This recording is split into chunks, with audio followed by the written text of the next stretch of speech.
गवैया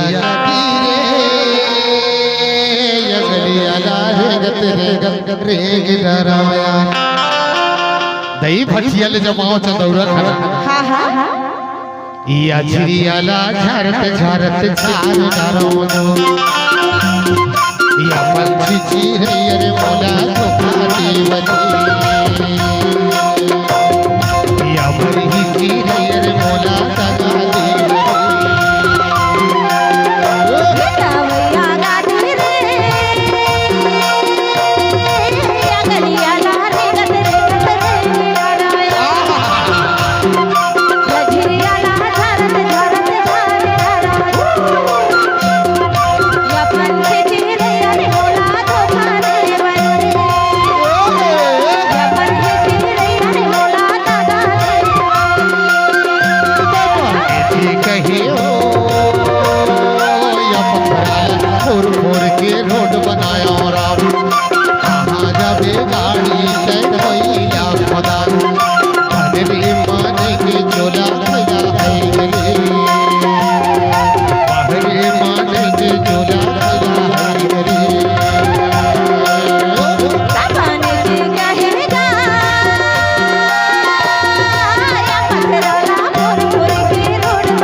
तो आमा कस खोइला झुरा के रहो आमा भाटा कस खोइला झुरा के रहो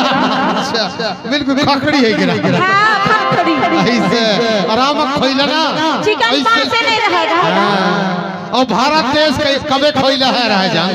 कब खोइला है रह 3 साल पीछे ऐसे कामा खोइला है रह जाने कामा का अरे लॉकडाउन मरे अच्छा भीतर लॉकडाउन में खोइला होइला डरे डर के मारे हां कोनो से गोठिया दिया कोनो से बता सही कथा भारत देश में ना खोइला वही समय रह जनता सही बात है सब आदमी हां कैसे वहां रहा बता दो हां या दुनिया माने ठिकाना आई है कोरोना